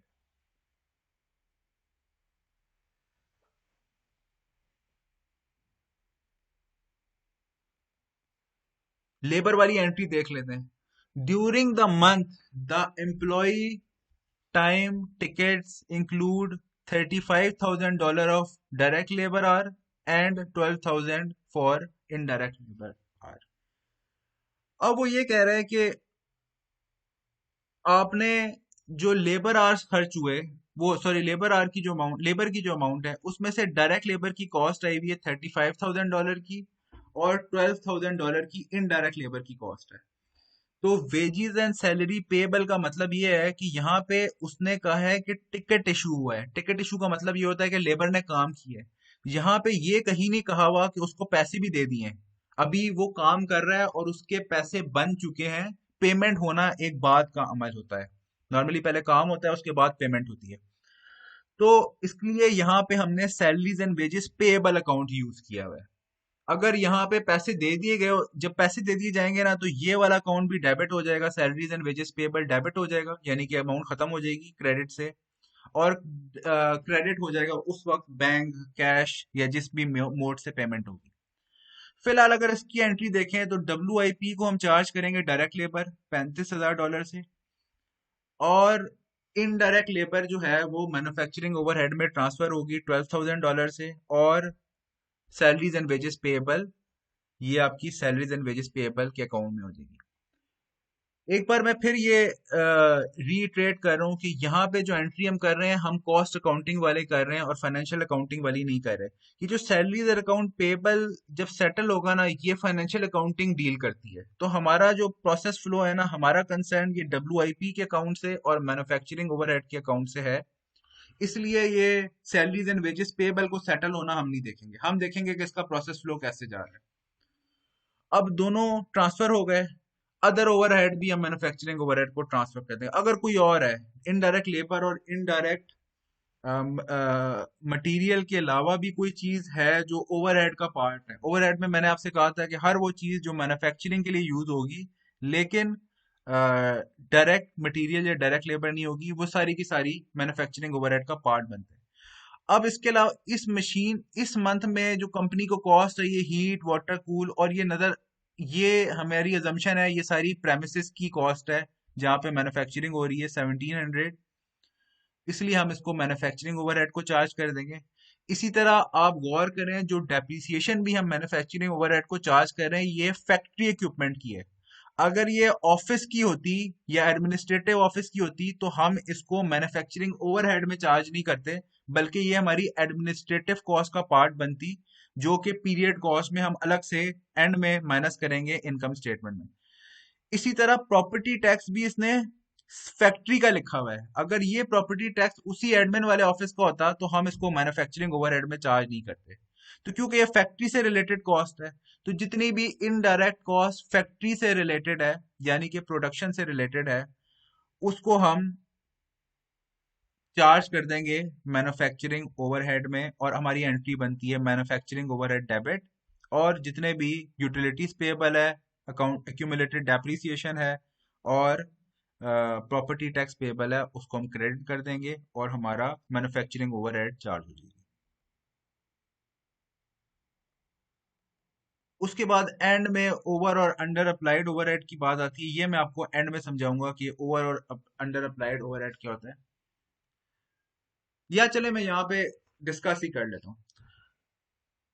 देखें, हमने जो pre determined overhead rate estimate किया था वो हमने महीने से पहले किया था, यानी प्री डिटरमिन्ड था। जब हमने उसकी बेसिस पे, जो कि रेट की बेसिस पे सारे के सारे ओवरहेड चार्ज कर दिए, उसके बाद हमें साल के एंड में अंदाजा हुआ कि ओवरहेड जो हमने टोटल एस्टिमेट किए थे, एक्चुअल जो ओवरहेड इनकर हो गए हैं साल के बाद, ट्रू फिगर सामने आई, उसमें से कुछ ओवरहेड या तो कम चार्ज हो गए हैं या टोटल ओवरहेड ज्यादा चार्ज हो गए हैं। जहरी बात है, अगर मैंने 160,000 के ओवरहेड एस्टिमेट किए थे और एक्चुअल ओवरहेड 150,000 हो गए हैं, तो इसका मतलब ओवर अप्लाइड हो गए हैं, मेरे से ज्यादा अप्लाई हो गए हैं, एक्चुअली ओवरहेड तो कम आए हैं। इसी तरह अगर वही ओवरहेड पहले अप्लाइड से ज्यादा हो जाएं तो उसको हम अंडर अप्लाइड ओवरहेड बोलते हैं, क्योंकि जितने अप्लाई किए हैं वो एक्चुअल से कम आ गए। तो अगर तो अंडर अप्लाइड ओवरहेड हैं तो फिर हम मैन्युफैक्चरिंग ओवरहेड में कोशिश करेंगे डेबिट कर दें। अगर ओवर अप्लाइड है तो उसको हम माइनस कर देंगे, क्योंकि हमसे पहले ही ज्यादा ओवरहेड अप्लाई हो गए हैं, तो इसका मतलब माइनस करना पड़ेगा। तो इसकी एंट्री साल के एंट्री में आखिर में होती है, और ये नॉर्मली दो तरीके से हो सकती है। उसको हम मैन्युफैक्चरिंग ओवरहेड में चार्ज कर सकते हैं, या फिर आप डायरेक्ट, या तो डायरेक्ट WIP में चार्ज करके सेटल कर लें, या आप पहले मैन्युफैक्चरिंग ओवरहेड में अप्लाई करें और उसको ट्रांसफर कर दें, और उसी की एंट्री चार्ज हुई है कि जो आपके प्री डिटरमिंग ओवरहेड थे उसको अब, जो कि आपके ओवर अप्लाई हो गए थे, तो उसको आपने चेंज करने के लिए यहाँ पे लेके जाना है। अब आपने क्या किया है, WIP का अकाउंट डेबिट कर दिया है और मैन्युफैक्चरिंग ओवरहेड को क्रेडिट कर दिया। उसके बाद यहाँ पे उसने ये बात की हुई है कि जितने भी नॉन मैन्युफैक्चरिंग कॉस्ट है, यानी कि जो ओवरहेड नहीं है बल्कि नॉन मैन्युफैक्चरिंग, यानी कि पीरियड कॉस्ट है, जिसमें एडवर्टीजमेंट है, जिसके अंदर एडमिनिस्ट्रेटिव कॉस्ट है, उसका प्रोडक्ट कॉस्ट से कोई ताल्लुक नहीं है, वो हम पीरियड कॉस्ट में ग्रॉस प्रॉफिट के बाद direct administrative and selling expense के अंदर माइनस करेंगे, जैसे हम इनकम स्टेटमेंट में करते होते थे, और उसकी अकाउंटिंग एंट्री प्रोसेस के कॉस्ट फ्लो में नहीं आती। ये बिल्कुल वैसे चार्ज हुए आप देख रहे हैं, सैलरी एक्सपेंस, एडवर्टाइजमेंट एक्सपेंस, इसके अंदर ना कोई मैन्युफैक्चरिंग का अकाउंट यूज हुआ हुआ है, ना रॉ मटेरियल का, ना WIP का, ना मैन्युफैक्चरिंग ओवरहेड का, और ना ही कोई फिनिश गुड्स का अकाउंट यूज हुआ हुआ है। तो ड्यूरिंग द मंथ इसमें incurred but not paid salaries 2,000 and advertisement expense of $750,000, क्योंकि ये डायरेक्टली कॉस्टिंग प्रोसेस का पार्ट नहीं है। इसकी एंट्री एग्जैक्टली वही हुई हुई है जो कि फाइनेंशियल अकाउंटिंग में हुई हुई थी, क्योंकि ये CGS के प्रोसेस फ्लो में नहीं आ रहे। ये डायरेक्ट आपने अकाउंटिंग के अंदर भी ये एंट्री पास की होगी कि सैलरी एक्सपेंस हो गया है लेकिन सैलरी पे नहीं हुई, तो salary expense debit, salaries payable credit. Advertising expense हो गया है लेकिन एडवर्टाइजिंग के पेमेंट अभी तक नहीं हुई, advertising expense debit, advertising sorry accounts payable कर लें, या एडवर्टाइजिंग एक्सपेंस पे एडवर्टाइजिंग पेएबल कर लें। नॉर्मली इस तरह के जो पेटी एक्सपेंसेस होते हैं उसके लिए एक ही ब्रॉड अकाउंट बना दिया जाता है, जिसको हम अकाउंट्स पेएबल बोलते हैं। तो अकाउंट्स पेएबल एक्चुअली क्रेडिट हो गया। अब जब अब जब ये सारा प्रोसेस कंप्लीट हो जाएगा तो WIP का जितना भी बैलेंस है वो हम WIP को क्रेडिट कर देंगे, और डेबिट किसे करेंगे, फिनिश गुड में कॉस्ट ऑफ गुड्स मैन्युफैक्चर्ड के नाम से। अभी cost of goods sale sold नहीं हुआ है, अभी सिर्फ कॉस्ट ऑफ गुड मैन्युफैक्चर हुआ है। अब जाहिर बात है, जब एक बार गुड्स सारे प्रोड्यूस हो गए ये सारी कॉस्ट इनकर करने के बाद, तो वो WIP का पार्ट तो नहीं रहे, अब तो वो फिनिश हो चुके हैं। तो हम क्या करेंगे, जितने गुड्स फिनिश हो जाएंगे उसकी जो भी अमाउंट होगी, हो सकता है इसमें से सारे ना हुए, तो जितनी भी अमाउंट है वो कॉस्ट ऑफ गुड्स सोल्ड के नाम से क्रेडिट करेंगे, यानी WIP का जो लेजर बैलेंस है इसको रिड्यूस कर देंगे, और वो सारे के सारे ट्रांसफर कर देंगे फिनिश गुड के T अकाउंट में। और इसकी एंट्री क्या है, फिनिश गुड्स का अकाउंट डेबिट हो गया। और क्यों है, during the period Smith completed jobs with a total cost of $27,000। जितने गुड्स WIP से खत्म हो गए हैं यानी फिनिश हो गए हैं, तो वो तो हम फिनिश गुड में अप्लाई करते हैं, अब वो WIP के लेजर में तो नहीं आने चाहिए, तो इसलिए WIP का लेजर जो डेबिट बैलेंस शो कर रहा था उसको क्रेडिट शो करके हम खत्म करेंगे, और फिनिश गुड्स के अकाउंट में इसको मूव कर देंगे, जो अब हमें एक डेबिट बैलेंस शो करेगा 27,000 का। आखिरी बात, जब फिनिश गुड्स भी सेल हो जाएंगे तो फिर उसको हम क्रेडिट कर देंगे और खत्म करेंगे उसका अकाउंट, या लेस करेंगे, जिस डिपेंड करता है। अगर सारे सेल हो गए हैं तो फिर उसको खत्म करेंगे, अगर थोड़े से उसमें से सेल हुए हैं तो उस अमाउंट से हम क्रेडिट करके कम करेंगे, और वो सारे के सारे हम अप्लाई ट्रांसफर करेंगे कॉस्ट ऑफ गुड्स सोल्ड के टी अकाउंट में। और एंट्री बिल्कुल वैसी ही होगी जैसे मैंने कहा कि cost of goods sold debit होगा और फिनिश गुड क्रेडिट होगा। नरेशन पढ़ लेते हैं। Smith sold the $27 in finished goods inventory to customer for 43,500। वो कह रहा है कि $27,000 की जो इन्वेंट्री थी वो अब सेल हो गई है, और वो सेल कितने की हुई है? 43,500 की। हमारी कॉस्ट जो आई हुई है, यानी स्मिथ की जो कॉस्ट आई हुई है, वो $27,000 थी, और वो जो $27,000 की कॉस्ट की जो इन्वेंट्री है वो सेल हो गई है to any customer on account. का मतलब होता है क्रेडिट पे सेल हुई है, पैसे कैश में नहीं हुई। कितने की सेल हुई है? $43,500 की। पहले हम पहली वाली जो हमने डिस्कस की एंट्री, सबसे पहले तो क्या करेंगे, जो फिनिश गुड है उसको हम कॉस्ट ऑफ गुड सोल्ड में ट्रांसफर कर देंगे, क्योंकि अब वो सेल हो चुकी है। तो फिनिश गुड का अकाउंट हम खत्म करेंगे, 27,000 से क्रेडिट कर दिया और कॉस्ट ऑफ गुड सोल्ड में ट्रांसफर कर दिया 27,000 से। अब फिनिश गुड का अकाउंट सेटल हो गया, कॉस्ट ऑफ गुड सोल्ड में वो रिफ्लेक्ट हो रही है। दूसरी एंट्री है सेल की, जो बिल्कुल एग्जैक्टली वही एंट्री है जो आप फाइनेंशियल अकाउंटिंग में पास करते थे। सेल्स क्रेडिट हो गई आपकी और अकाउंट रिसीवेबल डेबिट हो गया उस अमाउंट से जिससे सेल हुई है। अगर ये अमाउंट आपको कैश में मिले होते तो अकाउंट रिसीवेबल डेबिट नहीं होता, बल्कि सेल कैश क्रेडिट हो जाता, सॉरी कैश डेबिट हो जाता। और ये अकाउंट अगर आपको चेक के थ्रू पैसे मिले होते तो कैश भी नहीं होता और बैंक अकाउंट डेबिट हो जाता और सेल्स क्रेडिट हो जाती। So this was actually the full flow of from raw material to the cost of good sold। ये पूरा आपको फ्लो डिपेक्ट कर रहा था कि आपकी कॉस्ट अकाउंटिंग की एंट्री कैसे होंगी इन जॉब ऑर्डर कॉस्टिंग जो हमने देखा। इनफैक्ट ये जो फ्लो है जनरल एंट्रीज का, ये आपकी जॉब ऑर्डर कॉस्टिंग के अलावा भी बाकी भी कॉस्टिंग सिस्टम में तकरीबन तकरीबन सिमिलर है। होता यही है, पहले आप रॉ मटेरियल को चार्ज करते हैं, रॉ मटेरियल से आप WIP में लेके जाते हैं, WIP से आप फिनिश गुड्स में लेके जाते हैं कॉस्ट को, और फिनिश गुड्स से जब सेल हो जाती है तो कॉस्ट ऑफ गुड्स सोल्ड में ले जाते हैं। और ये हेड आपका इनकम स्टेटमेंट में अब आ रहा होगा, जो कि आपका ग्रॉस प्रॉफिट निकालने में यूज होता है।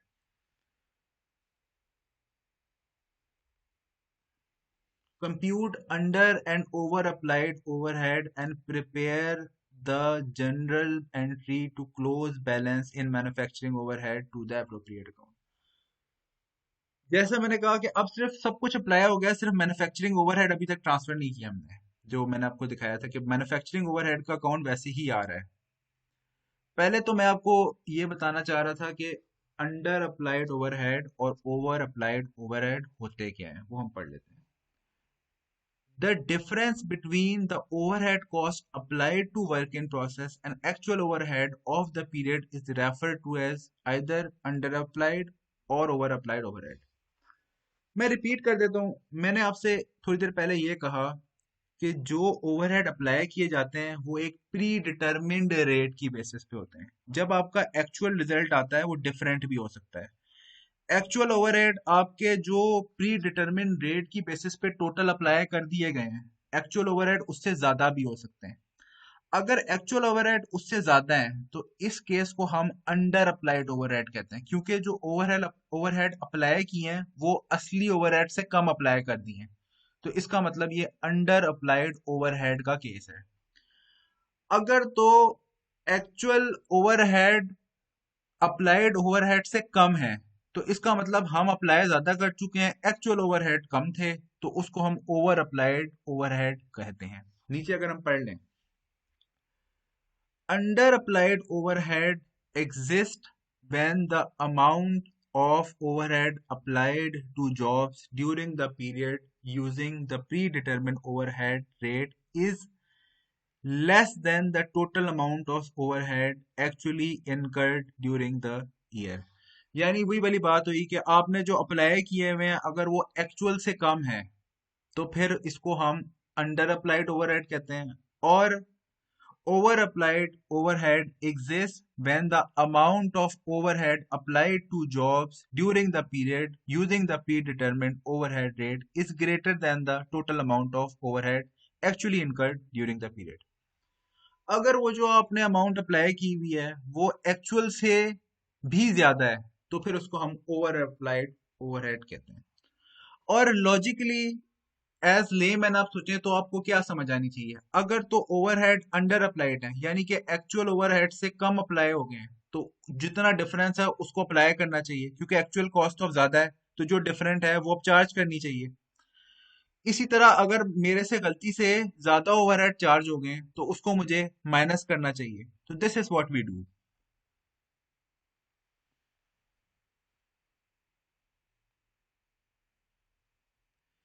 Pierco actual overhead for the year was $650,000 with a total 170 direct labor hour worked on job. How much total overhead was applied to Pierco during the job? Use Pierco's predetermined overhead rate of $4 per direct hour। अब उसने आपको year and का data बताया, उसने ये बताया है कि पीआर को, ये वही एग्जांपल है तकरीबन जो हमने पहले देखी थी जब हम अप्लाई कर रहे थे। पीआर को का अब एक्चुअल डेटा निकल आया है पीरियड के खत्म होने के बाद। क्या डेटा निकल आया है कि जो एक्चुअल ओवरहेड उसके बने हैं ना वो बने हैं $650,000। हमने क्योंकि ओवरहेड अप्लाई किए थे प्री डिटरमिन रेट की बेसिस पे और प्री डिटरमिन रेट जो था वो $4 पर आवर था, पर $4 पर डायरेक्ट लेबर आवर था। उसने हमें डायरेक्ट लेबर आवर का डेटा भी दे दिया कि 170,000 लेबर आवर एक्चुअली हुए हैं, तो हर लेबर आवर पे हम $4 चार्ज कर देते थे जैसे हमने कॉस्ट शीट में देखा था। तो इसका मतलब एक्चुअली ओवरहेड हमने अप्लाई कितने कर दिए होंगे, 160 लेबर आवर एक्चुअल हुए हैं, हर लेबर आवर पे हम 4 अप्लाई करते थे, तो टोटल जो हम अप्लाई कर चुके हैं वो 680,000 के मैन्युफैक्चरिंग ओवरहेड हैं जो अप्लाई कर चुके होंगे। और एक्चुअल डेटा हमें यह बता रहा है कि 650,000 का ओवरहेड हुए हैं। इसका मतलब ये ओवर अप्लाइड का केस है, हमने जो ओवरहेड अप्लाई किए हैं वो उससे ज्यादा कर दिए हैं जो एक्चुअली अप्लाई होने चाहिए थे। So this is actually over applied overhead.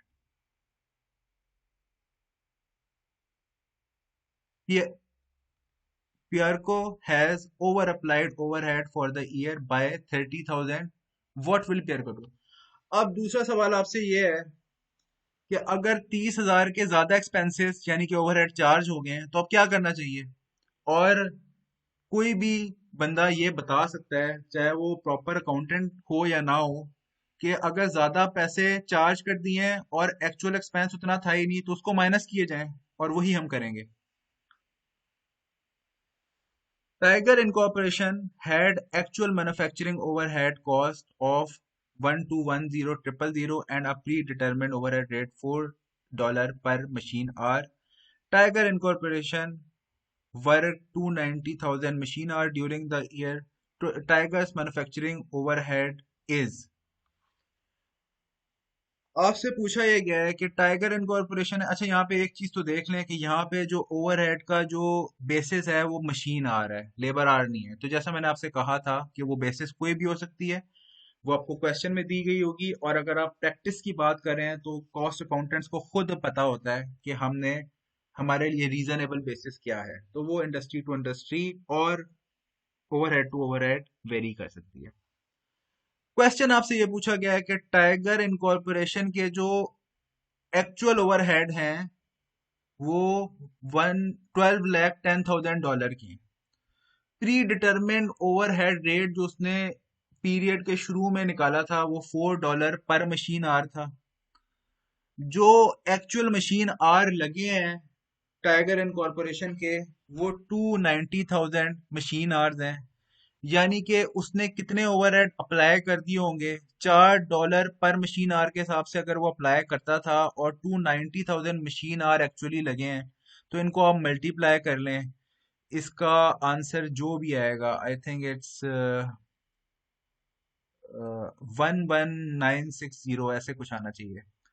तो 11960,000 होगा। इसका मतलब अगर 11960 डॉलर 11960 यानी 11 लाख, एक मिनट रुकिए, 80,000 और 360,000, ठीक है, 1160000 एक्चुअली इसका आंसर आएगा। यानी कि 11,60,000 अगर चार्ज हो गए हैं डॉलर और 12,10,000 एक्चुअली हुआ है, तो इसका मतलब हमारे जो ओवरहेड है वो 50,000 के कम चार्ज हुए हैं, जो एक्चुअल से भी 50,000 कम चार्ज हुए हैं। यानी कि ये केस मेरा ख्याल से $50,000 अंडर अप्लाइड का केस है, और कैलकुलेशन करके उसने आपको बताया हुआ है कि प्री डिटरमिन रेट था $4 पर आवर 490 आवर्स से, तो एक्चुअली जो अप्लाई हुए हुए ओवरहेड वो 1160000 है। एक्चुअल ओवरहेड आपको दिए हुए हैं, तो अंडर अप्लाइड ओवरहेड $50,000 के हैं। अब वो आपको ये बता रहा है कि अब हम करें क्या, अगर अंडर अप्लाई हो गए हैं या ओवर अप्लाई हो गए हैं, इस केस में अब करना क्या चाहिए, डिस्पोजिशन ऑफ अंडर और over applied overhead.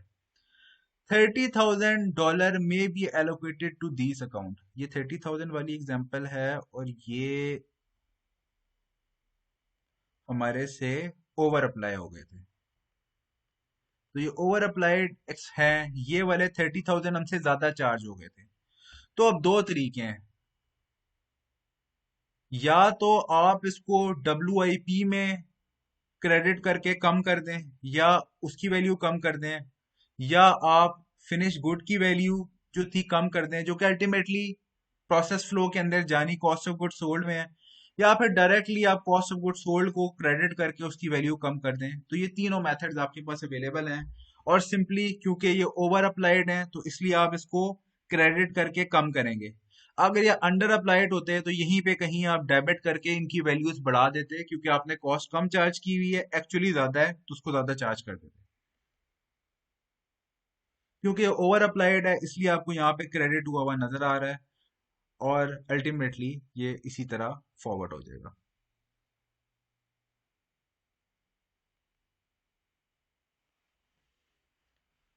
Assume the overhead applied in the ending work in process, ending finished goods inventory, and cost of goods sold is shown.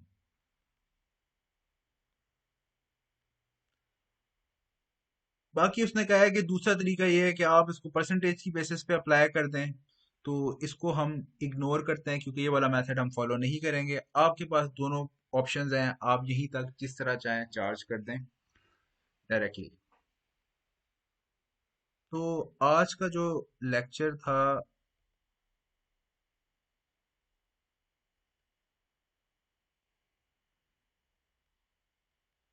चलें एक आखिरी में हम और इलस्ट्रेशन देख लेते हैं। What effect will the over applied overhead have on Pierco's net operating income? वो कह रहा है कि अगर तो आपने ओवरहेड ज्यादा अप्लाई कर दिए हैं तो इसका इनकम पे इफेक्ट क्या होगा, और इसका इफेक्ट क्या होगा, आपकी इनकम इंक्रीज हो जाएगी। ये आपसे बात हो रही है एंड में कि अब आपने ओवरहेड अप्लाई कर दिए हैं ज्यादा, तो एंड में एडजस्टमेंट जब आप करेंगे तो क्या करेंगे, अपने ओवरहेड को माइनस करेंगे, यानी कि आपकी नेट इनकम एंड में जो इफेक्ट आएगा उसकी वजह से वो इंक्रीज करनी पड़ेगी, क्योंकि वो ओवर हो गए थे। अगर ये अंडर अप्लाइड होते तो आपकी इनकम डिक्रीज कर जाती। To this point, we have assumed that there is a single predetermined overhead rate called plant-wide overhead rate. Large companies often use multiple predetermined overhead rates, may be more complex but may be more accurate because it reflects differences across department. उसके बाद आपकी information के लिए एक और बात बताई गई है कि अभी तक हमने जो ओवरहेड रेट्स यूज किया वो हर मैन्युफैक्चरिंग ओवरहेड के लिए एक ही प्री डिटरमिन रेट यूज किया। हो सकता है कंपनी प्रैक्टिस में मैन्युफैक्चरिंग ओवरहेड को भी क्लासिफाई करे डिफरेंट में, और हर ओवरहेड को अलग बेसिस पे एलोकेट करे। तो प्रैक्टिकली वो थोड़ा सा मुश्किल काम है, एक्सरसाइज और एफर्ट बार बार करनी पड़ सकती है, लेकिन हो सकता है वो ज़्यादा एक्यूरेट हो। तो प्रैक्टिकली ये पॉसिबिलिटीज़ हैं। आपके लेवल पे एग्ज़ाम पॉइंट ऑफ व्यू से इस मेथड में ये पॉसिबल नहीं है। उसके लिए हम एक और कॉस्टिंग मेथड देखेंगे बाद में, एक्टिविटी बेस्ड कॉस्टिंग। उसमें थोड़े से फर्क देखेंगे और उसके अंदर हो सकता है कि मल्टीपल बेसिस यूज हों। फिलहाल जॉब ऑर्डर के लेवल पे ये चीज़ें आपके कोर्स में नहीं आती। Job order costing in service companies. फिर उसने कुछ आपकी इंफॉर्मेशन के लिए मजीद बताया हुआ है कि अभी तक हमने जितनी बातें की, यानी कि रॉ मटेरियल भी था उसमें, वर्क इन प्रोसेस भी था, फिनिश गुड्स भी थे, इन्वेंट्री भी थी। इसका मतलब ये हुआ कि ये जो सारा प्रोसेस फ्लो हमने देखा, ये या तो मैन्युफैक्चरिंग ऑर्गेनाइजेशंस के लिए देखा। मर्केंटाइजिंग के लिए होता तो रॉ मटेरियल वगैरह नहीं होते, सिर्फ और सिर्फ फिनिश गुड्स पे यही सारा प्रोसेस अप्लाई होता। और हम को मैन्युफैक्चरिंग फर्म्स के लिए इसलिए देखते हैं क्योंकि सबसे ज्यादा कॉम्प्लेक्स ही वही है। अगर आपको मैन्युफैक्चरिंग फर्म का मैकेनिज्म समझ आ गया, तो मर्केंडाइजिंग में और सर्विस में तो मसला ही कोई नहीं है, क्योंकि मर्केंडाइजिंग में सिर्फ इन्वेंट्री होगी तो फिनिश फॉर्म में होगी, और सर्विस इंडस्ट्री में तो इन्वेंट्री होगी ही बहुत कम। तो इसलिए ये वाला जो पूरा प्रोसेस है बाकी दोनों टाइप ऑफ कंपनीज में या ऑर्गेनाइजेशंस में बहुत ही आसान है। कॉम्प्लेक्स लेवल की चीज अगर आपको समझ आ गई है तो आप उसको अप्लाई कर सकते हैं। खैर, इस आपकी इंफॉर्मेशन के लिए बताया गया है, job order costing is use in many different types of service companies, for example law firm, accounting firm and medical treatment. बताने का मकसद ये है कि ये जो जॉब ऑर्डर कॉस्टिंग है ये सर्विस इंडस्ट्री में भी अप्लाई होती है। ऐसा नहीं है कि वहां पे अप्लाई नहीं होती। डिस्कस ना करने की रीजन ये थी कि कम्प्लेक्सिटी कम होगी। अगर किसी लॉयर के ऑफिस का रेंट है और वो उसको डिफरेंट केस की कॉस्टिंग में चार्ज करना चाहता है, तो डेफिनेटली वो किसी बेसिस पे चार्ज कर सकता है। इस केस में प्री डिटरमिन बेसिस हो सकता है थोड़ी सी वेरी करें, लेकिन जो आपके कहने के मैन्युफैक्चरिंग ओवरहेड कह लें, या आप इसको फैक्ट्री ओवरहेड का लफ्ज दे दें, या आप इनडायरेक्ट कॉस्ट का नाम दे दें, ये जो इनडायरेक्ट कॉस्ट है वो सर्विस इंडस्ट्री में भी to its different jobs assign हो सकती है। और उसको असाइन करना, जो आपने मैकेनिज्म देखा उससे, उसकी बेसिस या उसके पीछे फिलॉसफी या थियरी एक ही है, तरीका वही होगा, लेकिन सिस्टम या अप्लाई करने का जो मैकेनिज्म है वो इससे बहुत ज़्यादा आसान होगा, क्योंकि कॉम्प्लेक्सिटीज सर्विस इंडस्ट्री में बहुत थोड़ी हैं। आज का लेक्चर हमारा इधर तक ही था। आज के लेक्चर में हमने जॉब ऑर्डर कॉस्टिंग को डिस्कस किया इन डिटेल। हमने, अगर मैं थोड़ा सा रीकैप ले लूं, तो हमने पहले डिफाइन किया कि what is a job order costing system. फिर हमने डिफाइन किया कि ये job order costing system apply कहाँ पे करते हैं। हर तरह की ऑर्गेनाइजेशन पे ये नहीं अप्लाई होगा, वहां पे अप्लाई होगा जहाँ पे प्रोडक्ट एक दूसरे से डिफरेंट होंगी और कस्टमाइज नेचर की होंगी। उसके बाद हमने ये देखा कि जॉब ऑर्डर की कॉस्ट को चार्ज कैसे करते हैं, जॉब ऑर्डर शीट को हमने देखा। फिर हमने ये देखा कि मटेरियल और लेबर को चार्ज करना तो बहुत ही सिंपल काम है, कम्प्लेक्सिटी राइज होती है ओवरहेड में। उसको कैसे चार्ज करेंगे, प्री डिटरमिन ओवरहेड रेट कैसे कैलकुलेट होगा, वो 4 स्टेप प्रोसेस हमने देखे। फिर उसके बाद उसको चार्ज कैसे करेंगे। उसके बाद हम आ गए प्रोसेस फ्लो की जनरल एंट्री में। जनरल एंट्रीज में रॉ मटेरियल से लेके एंड तक, कॉस्ट ऑफ गुड सोल्ड तक फ्लो क्या है और जनरल एंट्रीज पास कैसे होती हैं। उसके बाद हमने एक स्टेप और ऐड किया और हमने ये देखा कि अंडर और ओवर अप्लाइड ओवरहेड होते क्या हैं आखिर, और इसकी ट्रीटमेंट कैसे हो सकती है। और आखिरी में हमने कुछ ये देख लिया कि सर्विस इंडस्ट्री पे क्या ये वाला कॉस्टिंग मेथड एप्लीकेबल है या नहीं है, और हमारा आंसर ये था, इधर भी एप्लीकेबल है, लेकिन इसकी कैलकुलेशन और यूजेज थोड़ा इजी है। इसलिए हमने वो चीज़ सीखी जो ज़्यादा कॉम्प्लेक्स नेचर की है, ताकि उसको हम किसी भी टाइप ऑफ इंडस्ट्री में अप्लाई कर सकते हैं। तो आज का जो लेक्चर है वो इधर तक ही था। और of course, if you have any query regarding the lecture, you can contact me and ask question. So thank you so much. Allah Hafiz.